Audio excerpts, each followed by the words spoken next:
Welcome back in chemistry classes for class 11। Today आज हम लोग बात करेंगे एटॉमिक स्ट्रक्चर में या स्ट्रक्चर ऑफ एटम में। फर्स्ट वीडियो के बाद आज सेकंड वीडियो में। इसमें पहले हम लोग पढ़ चुके हैं, कुछ एटम के डिफरेंट मॉडल्स के बारे में बात किए थे। उसमें जे थॉमसन मॉडल की बात आई थी, उसके बाद रदरफोर्ड मॉडल की बात आई थी, कुछ सब एटॉमिक पार्टिकल्स की बात आई थी, और उसके पहले से भी आप ऑलरेडी इसके बारे में जानते हैं।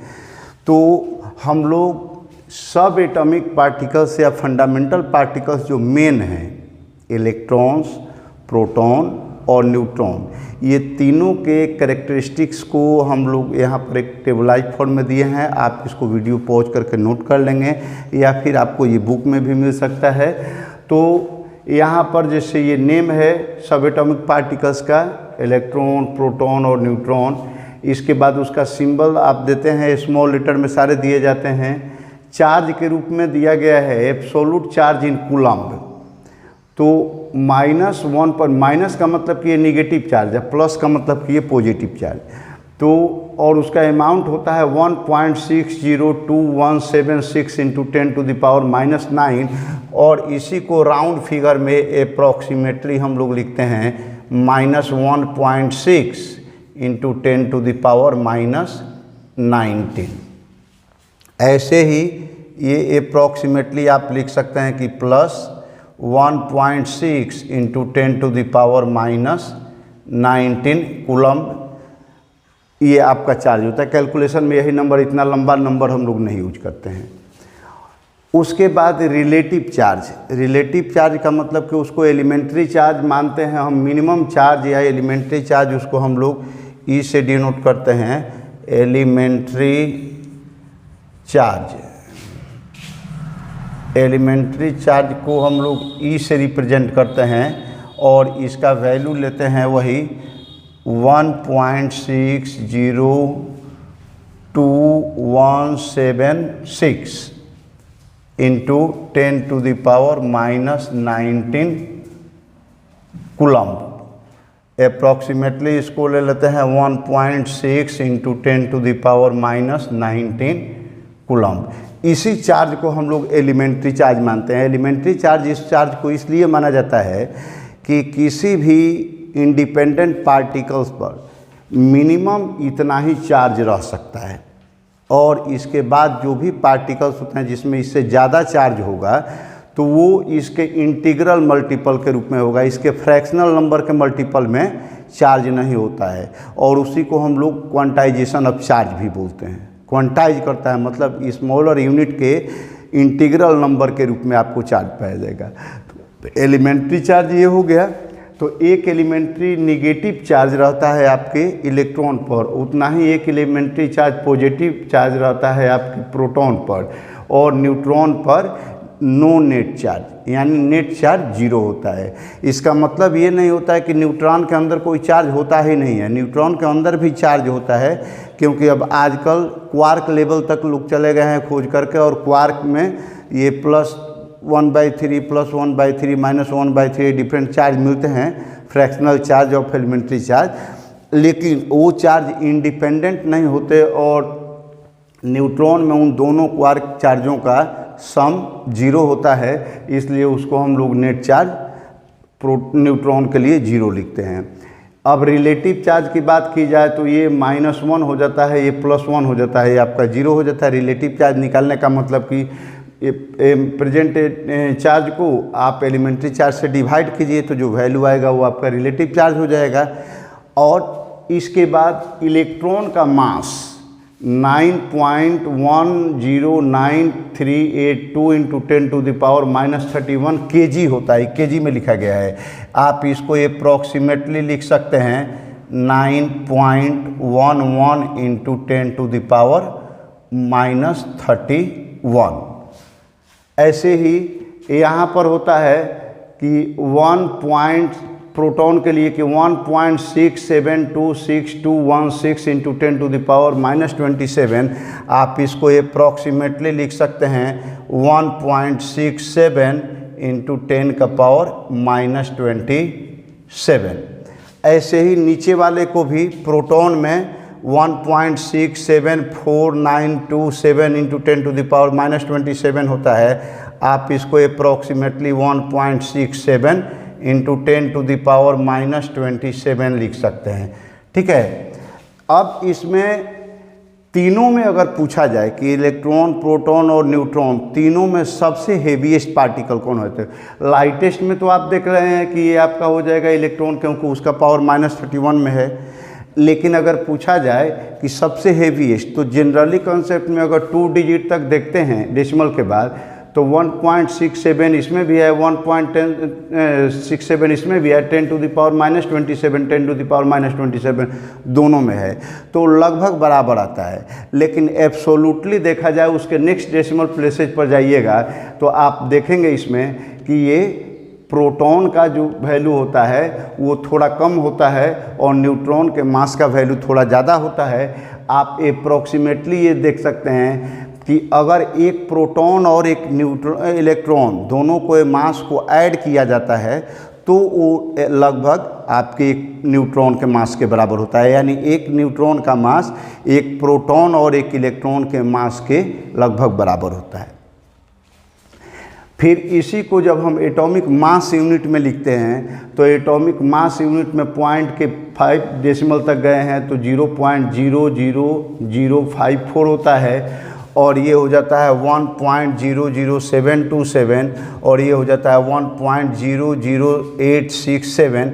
और इसकी हम लोग अगर अप्रॉक्सीमेट लेते हैं तो अप्रॉक्सीमेटली इसको लिख सकते हैं कि 0.0, इसको लिख सकते हैं कि अप्रॉक्सीमेटली 1.0 और इसको अप्रॉक्सीमेटली लिख सकते हैं 1.0, और वही अप्रॉक्स मास हो जाता है आपका 0.0 यानी 0, ये 1.0 यानी 1, ये भी 1.0 = 1 हो जाता है। एलिमेंट्री चार्ज के बारे में आइडिया ले लिए। अब ये सब एटॉमिक पार्टिकल्स के कुछ मेन चीज़ हैं जो अप्रॉक्सीमेट वैल्यू है, उनको आपको याद रखना होगा। इसको याद रखने से आप जब इससे रिलेटेड डिफरेंट टाइप के न्यूमेरिकल प्रॉब्लम्स बनाएंगे तो वहाँ पर आपको आसानी होगी।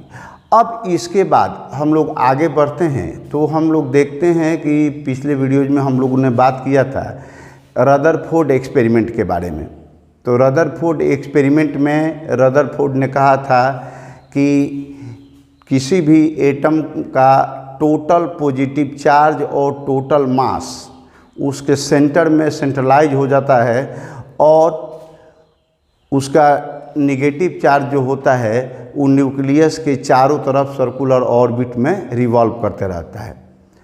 आपने इसके ड्रॉबैक के रूप में भी देखा था, पहले से भी क्लासेज में 9th क्लासेज में पढ़े हुए हैं, यहाँ भी हम लोगों ने उसका डिस्कशन किया था कि अगर इलेक्ट्रोडायनेमिक थ्योरी या इलेक्ट्रो मूवमेंट थ्योरी के अनुसार बात करें तो इलेक्ट्रॉन आपका एक निगेटिवली चार्ज पार्टिकल है और वो सर्कुलर मोशन कर रहा है न्यूक्लियस के चारों तरफ, तो उस केस में उसके एनर्जी का कुछ ना कुछ लॉस होगा और लॉस होने के कारण एनर्जी उसका रेडियस छोटा पड़ते जाएगा और अंत में वो न्यूक्लियस में आकर के फॉल कर जाएगा, यानी एटम एग्जिस्टेंसलेस हो जाता है उसके अनुसार। लेकिन वो एटम रियल में फैक्ट यही है कि एटम एग्जिस्टेंसलेस नहीं होता, क्योंकि अगर एटम आपका एग्जिस्टेंसलेस होता तो मॉलिक्यूल्स आपके एग्जिस्टेंसलेस होते, और मॉलिक्यूल जब एग्जिस्टेंसलेस होते तो मैटर भी एग्जिस्टेंसलेस होता, जबकि ये कुछ नहीं होता है। तो इस तरीके से रदरफोर्ड के इलेक्ट्रॉन के एग्जिस्टेंस के बारे में कुछ ड्रॉबैक है। अब इस ड्रॉबैक को नील्स बोर ने क्लियर किया और नील्स बोर ने बताया कि इलेक्ट्रॉन जो होते हैं वो न्यूक्लियस के बाहर तो बहुत सारे एनर्जी लेवल होते हैं, इनफाइनाइट एनर्जी लेवल्स हैं, लेकिन उन एनर्जी लेवल में हर जगह इलेक्ट्रॉन नहीं एग्जिस्ट कर सकता है। इलेक्ट्रॉन के एग्जिस्ट करने का मैक्सिमम चांस कुछ खास कंडीशन वाले ऑर्बिट में होता है, और उस खास कंडीशन वाले ऑर्बिट को कहा कि नील्स बोर ने कि इलेक्ट्रॉन्स केवल उन्हीं ऑर्बिट में एग्जिस्ट कर सकते हैं जिन ऑर्बिट्स के लिए आप उसका इलेक्ट्रॉन का एंगुलर मोमेंटम बोले तो MVR, तो एंगुलर मोमेंटम h/2 का इंटीग्रल मल्टीपल होगा, इंटीग्रल मल्टीपल ऑफ h/2 जहाँ होगा जिस ऑर्बिट के लिए उसी में करेंगे, यानी वहाँ पर उनका एंगुलर मोमेंटम L भी रिप्रेजेंट करते हैं, तो एंगुलर मोमेंटम और L का वैल्यू होना चाहिए NH/2 और इसमें एक प्लांक कांस्टेंट हो जाता है।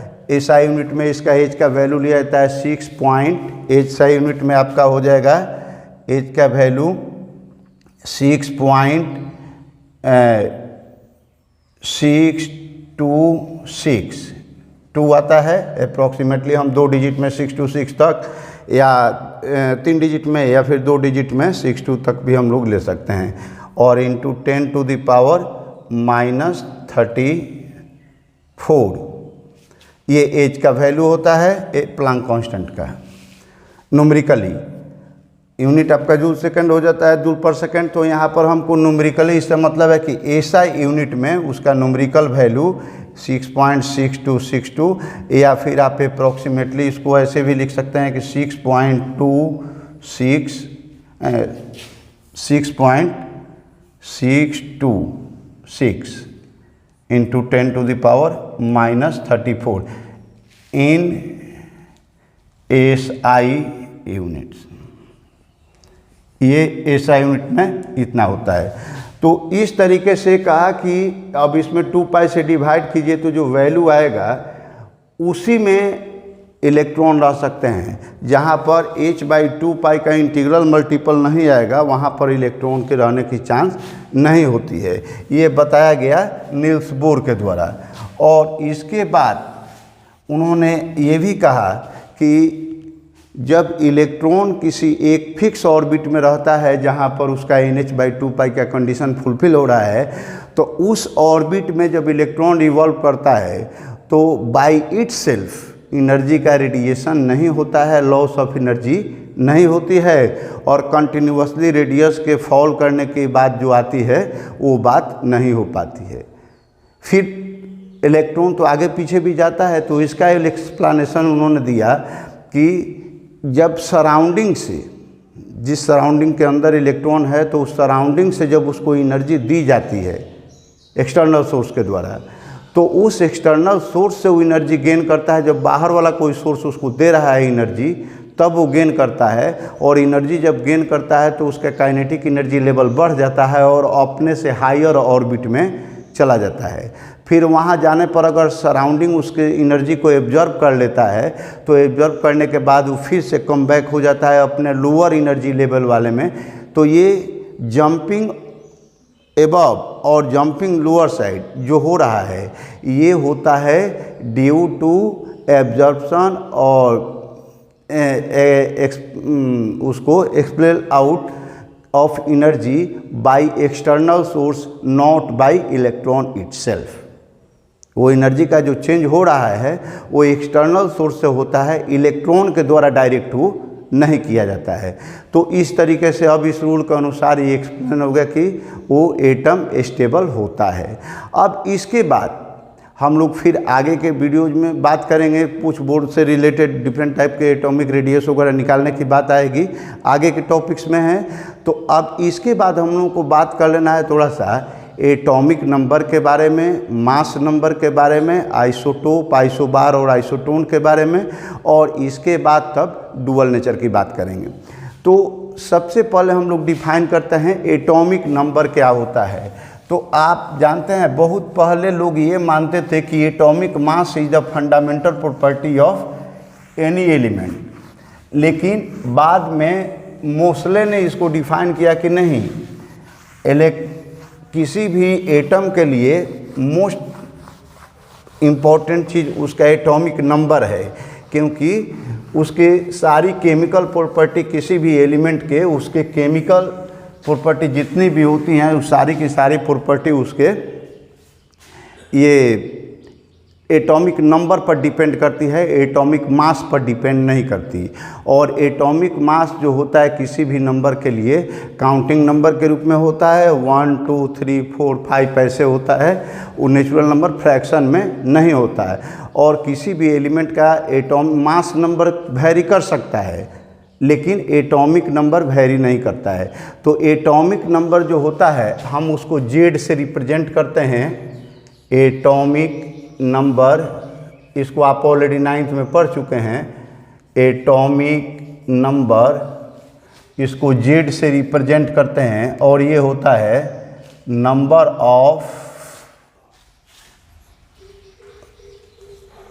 Of protons present in one atom of the element। और जैसा कि आप जानते हैं कि प्रोटॉन तो हमेशा न्यूक्लियस में रहते हैं, तो आप यहाँ लिख सकते हैं कि present in the nucleus of one atom of the element. यहाँ द न्यूक्लियस जोड़ भी सकते हैं, present in the nucleus of one atom of the element. और नॉर्मल केस में ये होता है equal to number of electrons. लेकिन यहाँ पर ये ध्यान देना है कि ये बात जो है इसको हम लोग इस डिफिनीशन में नहीं लेते हैं। एटॉमिक नंबर को कहा जाए तो वहाँ पर आपको इलेक्ट्रॉन के टर्म में डिफाइन नहीं करना होता है, वहाँ पर डिफाइन करना होता है प्रोटॉन के टर्म में। क्यों? क्योंकि जब कोई भी एलिमेंट अपने न्यूट्रल कंडीशन में रहता है तो न्यूट्रल कंडीशन में तो ये बन जाता है, न्यूट्रल कंडीशन में रहता है तो ये आपका हो जाता है कि उसका प्रोटॉन नंबर और इलेक्ट्रॉन नंबर इक्वल होता है। लेकिन जब वही एटम अपने आयन के फॉर्म में कन्वर्ट होता है तो आयन के फॉर्म में इलेक्ट्रॉन नंबर चेंज कर जाता है और प्रोटॉन नंबर सेम रहता है, जबकि उसकी फंडामेंटल केमिकल प्रॉपर्टी जो है एटम की वो नहीं चेंज करती। केमिकल वही है, एलिमेंट वही है, केवल उसका चार्ज चेंज हुआ है। तो इसलिए हम लोग एटॉमिक नंबर को डिफाइन करते हैं जो हमेशा स्टेबल नंबर होता है प्रोटॉन नंबर से। और इसके बाद आप ये भी जानते हैं कि किसी भी एटम में प्रोटॉन होते हैं और न्यूट्रॉन भी होते हैं, केवल हाइड्रोजन होता है। हाइड्रोजन का जो पहला एलिमेंट है H11 भी लिखते हैं उसको, तो उसी में न्यूट्रॉन नहीं पाया जाता, उसमें केवल इलेक्ट्रॉन और प्रोटॉन ही पाए जाते हैं। बाकी के सारे एलिमेंट हैं तो सब में इलेक्ट्रॉन, प्रोटॉन और न्यूट्रॉन तीनों पाए जाते हैं। तो न्यूट्रॉन हमेशा न्यूक्लियस में ही रहते हैं एलॉन्ग विथ प्रोटॉन। तो जब प्रोटॉन के साथ रहते हैं तो उसका मास नंबर डिफाइन किया जाता है। जैसे ये एटॉमिक नंबर हुआ तो वैसे ही हुआ मास नंबर, बोलते हैं मास नंबर, और इसको एटॉमिक मास नंबर भी बोला जाता है, एटॉमिक मास नंबर। तो ये हो जाता है आपका P प्लस N। P मतलब प्रोटॉन और N मतलब न्यूट्रॉन। तो प्रोटॉन के नंबर और न्यूट्रॉन के नंबर दोनों को ऐड करते हैं तब वो हो जाता है हमारा एटॉमिक नंबर, और इसको हम लोग रिप्रेजेंट करते हैं कैपिटल A से। तो एटॉमिक नंबर को कैपिटल Z और मास नंबर को कैपिटल A से रिप्रेजेंट करते हैं। If E is an element, कोई एलिमेंट अगर E है देन, अब मास नंबर को कैसे रिप्रेजेंट करेंगे, तो E एलिमेंट हो गया, लेफ्ट साइड में नीचे लिखते हैं हम उसके एटॉमिक नंबर को यानी Z को, और उसका एटॉमिक मास नंबर जो होता है A उसको ऊपर लिखते हैं। तो हमेशा याद रखिएगा कि ये जो है ए आपका मास बता रहा है और ये नंबर बता रहा है, और ये दोनों चीज़ हम लोग लेफ्ट साइड में लिखते हैं। जनरल पैटर्न यही है। कभी कभी आप इसको यहाँ भी देख सकते हैं, किसी बुक में लिखा हुआ है, अंडरस्टूड है, मान लेते हैं, लेकिन सही तरीका यही है कि एलिमेंट के सिंबल के जस्ट लेफ्ट साइड में लोअर स्क्रिप्ट या सब स्क्रिप्ट में लिखा जाएगा एटॉमिक नंबर और मास नंबर को लिखा जाएगा ऊपर। जैसे एग्जाम्पल हो जाएगा इसका, अब कार्बन है तो कार्बन का 6 होता है एटॉमिक मास, तो यहाँ लिख दिए 6, और 12 होता है तो यहाँ लिख दिए C12। तो C612 लिखा गया, तो इसका मतलब क्या है कि कार्बन एटम जिसका एटॉमिक नंबर 6 है और मास नंबर 12 है। तो हमेशा याद रखिएगा कि बहुत सारे स्टूडेंट को कन्फ्यूजन हो जाता है कि ऊपर में ये इसको यहाँ लिख देते हैं, इसको यहाँ लिख देते हैं, ऐसा हम लोगों को देखने को मिलता है। तो वहाँ पर आपको ध्यान देना है, एक कॉमन बात याद रखिएगा कि ये मास है, एम से शुरू हो रहा है, हिंदी में हम लोग माथा बोलते हैं, सर को माथा बोलते हैं, तो मास को हम लोग माथे पर लिखते हैं, मास को माथे पर लिखते हैं। तो यानी एम हमेशा ऊपर, एटॉमिक मास जो है वो हमेशा ऊपर ही लिखा जाएगा। तो ये सिंबल होता है और ये डिफिनेशन हुआ आपके मास नंबर का और एटॉमिक नंबर का। ठीक है, अब इसके बाद हम लोग बात करते हैं आइसोटोप्स, आइसोबार्स और आइसोटोन्स के बारे में। तो आइसोटोप क्या होते हैं? आइसोटोप जो होते हैं बेसिकली दो चीज़ों से मिलकर के बना हुआ है वर्ड। आइसो मतलब सेम, टोप मीन्स प्लेस। तो आइसोटोप का मतलब क्या हुआ कि कोई ऐसा पार्टिकल जो हमारे पीरियोडिक टेबल में सेम प्लेस पर रखा जा सके, उसको हम लोग, लेकिन उसमें कुछ वेरिएशन हो तो उसको हम लोग आइसोटोप बोलेंगे कॉमन सेंस के अनुसार।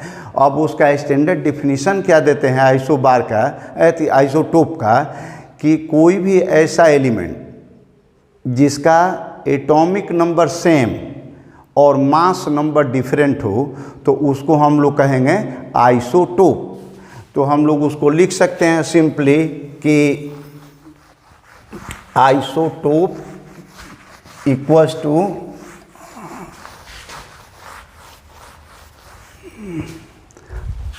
आइसोटोप इक्वल्स टू, ये कैसे होते हैं? तो इसमें atomic number same and mass number means atomic mass number different. ये हो गया हमारा आइसोटोप। जैसे C612 एंड C614, तो ये क्या हुए? ये कार्बन, दोनों एलिमेंट हैं कार्बन के ही, दोनों की केमिकल प्रॉपर्टी सेम है, लेकिन मास के हिसाब से फिजिकल प्रॉपर्टी में थोड़ा सा अंतर आ जाएगा। मास क्योंकि फिजिकल प्रॉपर्टी मास पर डिपेंड करती है। तो यहाँ पर आपका मास नंबर 12 है, इसका 14 है, तो ये दो अलग अलग हो गए मास के हिसाब से, जबकि एटॉमिक नंबर के हिसाब से, प्रॉपर्टी के हिसाब से, केमिकल प्रॉपर्टी के हिसाब से दोनों एक ही एलिमेंट होते हैं। तो इसी तरीके से हम लोग बात कर सकते हैं हाइड्रोजन में 1,1, इसको प्रोटियम भी बोलते हैं, और P11 प्रोटियम भी बोलते हैं इसको, और दूसरा होता है H21 यानी ड्यूटेरियम बोलते हैं, और D21 यहाँ लिख सकते हैं, एंड ऐसे ही H31 और ट्रिटियम इसको बोलते हैं, T लिख करके यहाँ पर 3 और यहाँ पर 1 लिख सकते हैं। तो ये तीनों के तीनों हाइड्रोजन के आइसोटोप हुए और ये दोनों आपके कार्बन के आइसोटोप हुए। तो ऐसे ही बहुत सारे एलिमेंट्स के अपना आइसोटोप मिलते हैं। तो आइसोटोप ऐसे पार्टिकल्स होते हैं जिनके एटॉमिक नंबर सेम होते हैं लेकिन मास नंबर डिफरेंट होते हैं। अब इसके बाद आता है आइसोबार। तो आइसोबार्स में होते हैं, बार मतलब होता है वेट, बार प्रेशर। तो जब मास सेम होगा तो ही प्रेशर सेम होगा। तो यहाँ पर हम लोग लिखते हैं जस्ट इसका उल्टा कि mass number same and atomic number different. ठीक है, तो ये हो गया आपका। अब इसका एग्जाम्पल हम लोग ले सकते हैं, जैसे C614 एंड N147। ये कार्बन जिसका एटॉमिक नंबर 6 और मास नंबर 14 है, और नाइट्रोजन जिसका एटॉमिक नंबर 7 और मास नंबर 14 है। तो आप देख रहे हैं कि यहाँ भी 14 और यहाँ भी 14, ये दोनों का 14 है, मास नंबर सेम है, लेकिन एटॉमिक नंबर डिफरेंट हो गया। और एटॉमिक नंबर डिफरेंट होने के कारण ये दोनों के दोनों एलिमेंट या दोनों के दोनों एटम अलग अलग एलिमेंट के होंगे। तो आइसोबार में जो पार्टिकल्स होते हैं वो डिफरेंट एलिमेंट्स के होते हैं, जबकि आइसोटोप में जो होते हैं वो सेम एलिमेंट्स के होते हैं। इसके अलावा एक और टर्म डिफाइन किया गया है, उसको हम लोग बोलते हैं आइसोटोन्स। तो आइसोटोन्स में क्या होता है कि ये मास नंबर और इलेक्ट्रॉन नंबर, एटॉमिक मास और एटॉमिक नंबर दोनों डिफरेंट, लेकिन न्यूट्रॉन नंबर सेम। तो यहाँ पर होता है कि atomic number and mass number different but neutron number ये सेम होते हैं। जैसे एग्जाम्पल आप ले सकते हैं इसका C614 एंड O168। कार्बन जिसका एटॉमिक नंबर 6 है, मास नंबर 14 है, और ऑक्सीजन एटम जिसका एटॉमिक नंबर 8 है, मास नंबर आपका 16 है। तो देखिए ये 6 और 8 ये दोनों एटॉमिक नंबर डिफरेंट हैं, ये मास नंबर भी 14 है और ये 16 है, ये भी दोनों डिफरेंट हैं, लेकिन दोनों का डिफरेंस जो न्यूट्रॉन इसका निकलेगा तब 14 - 6 यानी 8, और इसमें भी हो जाएगा n = 16 - 8 तो इक्वल्स टू हो जाएगा आपका 8।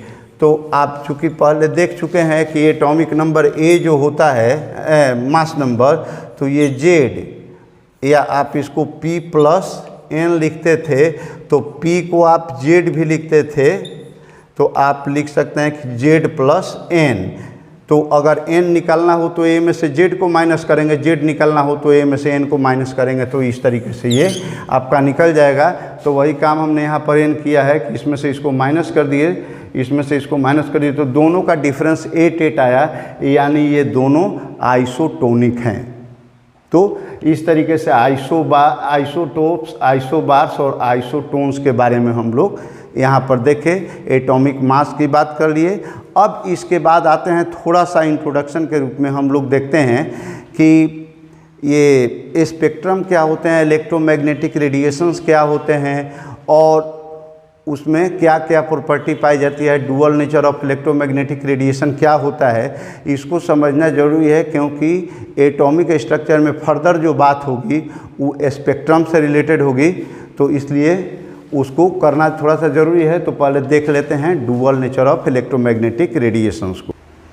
अब देखिए, जब इलेक्ट्रोमैग्नेटिक रेडिएशन की बात आती है या डुअल नेचर ऑफ रेडिएशन की बात आती है, तो उसके बारे में आज के इस वीडियो में थोड़ा सा इंट्रोडक्शन हम लोग ले लेते हैं, और फिर उसका डिटेल्स थोड़ा सा नेक्स्ट वीडियो में करेंगे कि इस वीडियो में देने पर ये वीडियो बहुत ज़्यादा लंबा हो जाएगा।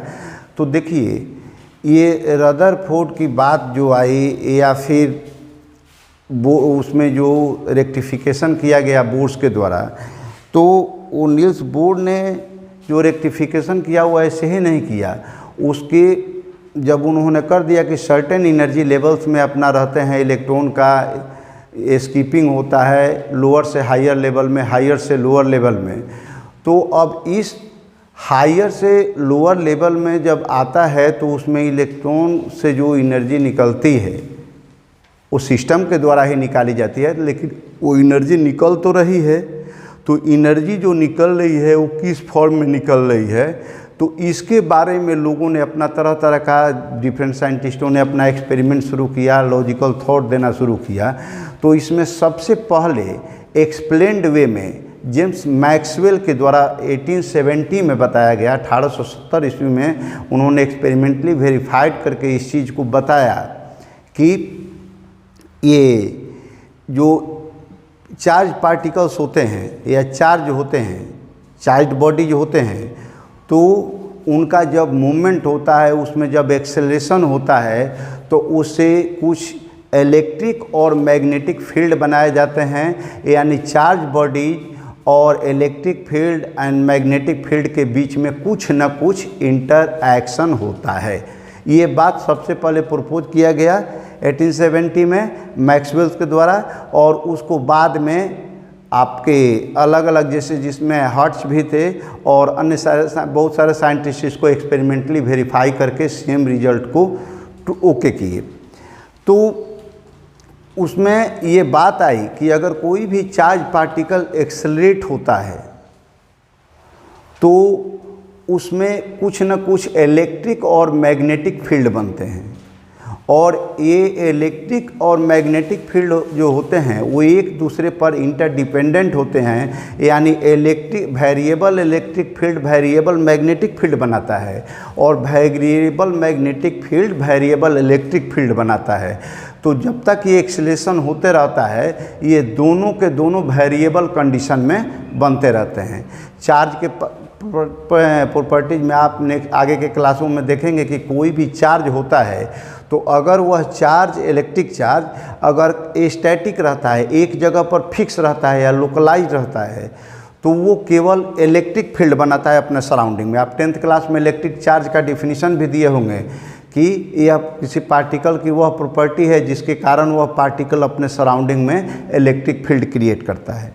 तो चार्ज की फंडामेंटल प्रॉपर्टी है कि वो जहाँ रहेगा स्टैटिक वे में वो अपना इलेक्ट्रिक फील्ड क्रिएट करते रहता है।